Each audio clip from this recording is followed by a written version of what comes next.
Thank you. Thank you for that charming introduction, Debbie. So as indicated, my primary expertise is in community work focused on gender and sexuality. But through working at Out Saskatoon, this experience has expanded to include sexual health and support services for lesbian, gay, bisexual, two-spirit, intersex, and transgender people. So to back up a bit, Out Saskatoon is a community center here in Saskatoon that provides services to the LGBT community, as well as to their friends and families. We're located in the Habitat Center above Habitat for Humanity on 21st Street between C and D. And we have a drop-in center that's open quite a few hours a week. We're 9 to 4:30 Monday, Tuesday, and we've just expanded our hours 9 to 9 Wednesday, Thursday, and Friday to allow for evening programming. Our three areas of focus are education, so that includes education in schools, businesses, for healthcare practitioners. Connecting, so that comes through events, gatherings, and the many referrals we make on a daily basis. And then supporting. So that includes individual and group counseling, our drop-in center itself, as well as our work in terms of sexual health and well-being. So as I'm sure is familiar to many watching, a lot of work within LGBT communities in regards to HIV is focused on gay men and men who have sex with men. And that is the same for us. A lot of our work has focused in that area. So it's important not to forget that lesbian and bisexual women, as well as trans people, are also impacted by HIV. It's a good reminder for all those watching today, as well as for our work at Out Saskatoon. So what I'm going to do first is talk about some summary comments about gender and sexuality. I'll talk about lesbians and bisexual women, transgender and gender non-binary women and individuals, tips on how you can be inclusive, and then give a plug for our Jens Hellquist Queer Sexual Health Clinic. So when we're talking about current politics around gender and sexuality, there have been great improvements. There really have. We work regularly with the Saskatoon Public School Division going into elementary and high school classrooms. That was not happening even 5 years ago. We spoke to over 740 healthcare practitioners in the last year. So that includes nurses, doctors, nursing students, frontline workers, and others. But most exciting has to do with simple underlying societal shifts. So for example, we have a youth group called Rainbow Coffee.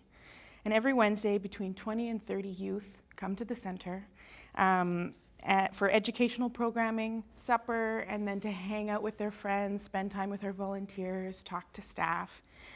And every year we hold a coming out party that coincides with National Coming Out Day, which is in October. And this last October, there was a 16-year-old girl that got up to tell her story, as that's what we do at the coming out party. And she said, I didn't come out. I didn't have to come out. I was just myself. I existed as I was. I had relationships with who I wanted to have relationships with, and my family and friends supported me. I think everyone in the room went, oh, we're making a difference. And so it's moments like that that really show us what kind of change has already taken place. So when we speak more specifically about HIV, lesbian and bisexual women are often left out of the equation. Here, I'll just switch to. There we go. So as I said, with the heightened focus on gay men and men who have sex with men, bisexual and lesbian women have been left out of the equation. And a large reason for that is that rates are lower. That is a good thing. I'm not complaining. But as you'll see, this results in misconceptions that can lead to higher rates of HIV. The last overarching point is that the next stage of advocacy is definitely around gender identity and expression. We see this in regards to sexual health and rights in general. For example, the need for gender-neutral bathrooms, which I'll talk about a little bit more later on. And this is something that's at the forefront of public discussions about gender identity. And also, trans people have yet to be fully protected under the Canadian Human Rights Code, so we still have a ways to go. So, speaking to lesbians and bisexual women, what are the risks? What are the misconceptions? One of the biggest misconceptions is that lesbians aren't at risk. And so generally it's assumed that women who only have sex with women are safe from HIV. As I said, truly there are much lower rates, but it is possible for transmission to occur between two women through transfer of vaginal fluid or menstrual blood and through injection drug use and other means. When it comes to bisexual women, the risk presents itself in the fact that they may also have or have had sex with men. But it's also important to remember that identity, so one's sexual identity and how they define themselves, doesn't always translate into practice. So we want to make sure that we're not buying into stereotypes or making assumptions. Because the biggest barrier or misconception is that we make assumptions about sexual practices based on identity. So for example, there are lesbians that have sex with men from time to time, and those men may also have sex with other men. So when we hear stories about there being no risk of HIV transmission between women, we can impede regular testing and healthy sexual behaviors. And I've heard that within the community. That narrative is shared, and it's problematic because we want to make sure that people still are undergoing regular testing, no matter how they identify. And then also among lesbian and bisexual women, of course, is the risk of infection through rough sex, microscopic tears, so it's important to use lots of lube. And lubricant is something, we have a lot of condoms to share, but it's tougher to get grants and funding for lube, so that's something that we work on at Out Saskatoon, is making sure that we can add lubricant to our packages that we send out to communities, because it is really important, specifically also in relation to men, sex between men. So when we're talking about trans, two-spirit, and gender non-binary people, the first thing is recognizing the differences between sexuality and gender identity. So I'll give you a short, very exciting crash course in the gender unicorn. We use this graphic in schools, in high schools and elementary schools, but also in all of our educational programs with adults, because it really helps to show the differences. Because as I'm sure you've experienced, sex, sexuality, and gender identity often get conflated as one and the same thing. So when we're talking about sex assigned at birth on the diagram there, this can be female, male, or intersex, but it's the biological sex you are assigned at birth. The clincher is that we often take sex to define not only our gender, but also our gender expression and our sexuality. So for example, the fact that I was born biologically female is taken to mean that I will dress in feminine ways and that I will have relationships with men. It doesn't leave room for diverse gender and sexual identities, that kind of a direct pipeline between sex and gender. Now, gender identity, also on the gender unicorn up at the top there, this is whether one identifies as female, male, androgynous, or none of these. It comes down to pronouns that we use: he, she, they. Actually, 2016 is they is the official word of 2016, so they can be used as a singular term. This is the social understandings of gender that we use, and this can differ in different cultures. Now, gender expression, how you express yourself. So an individual could identify as male but still wear dresses and lipstick. Because deep down, there's nothing about a dress that is natural to being female.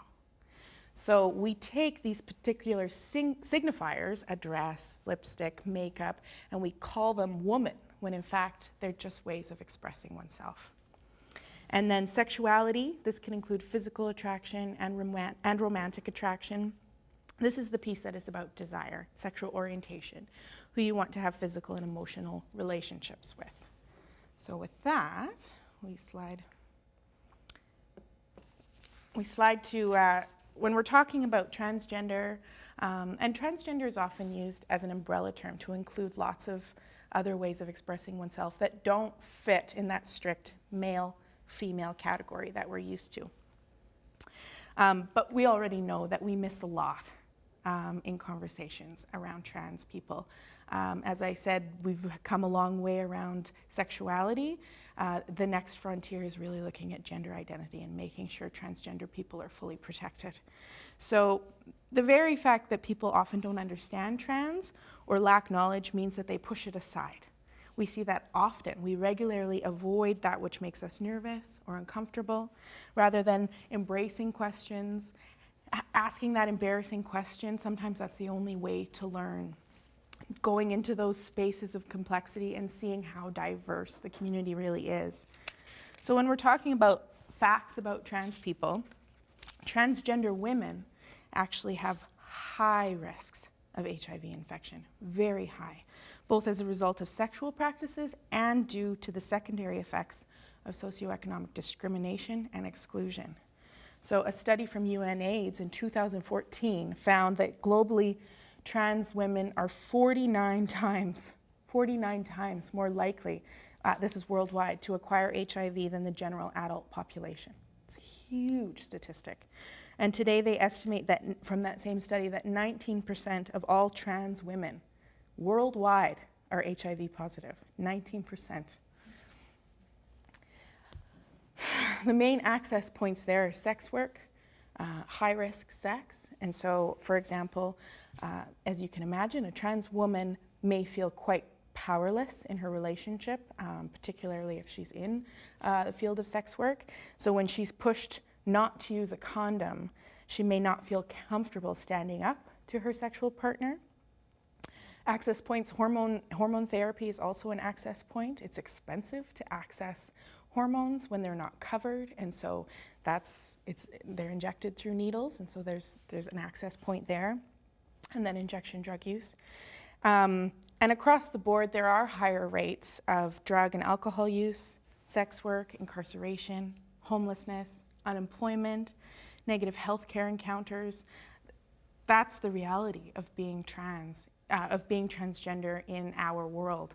And all of these factors, as we know, add to increased rates of HIV.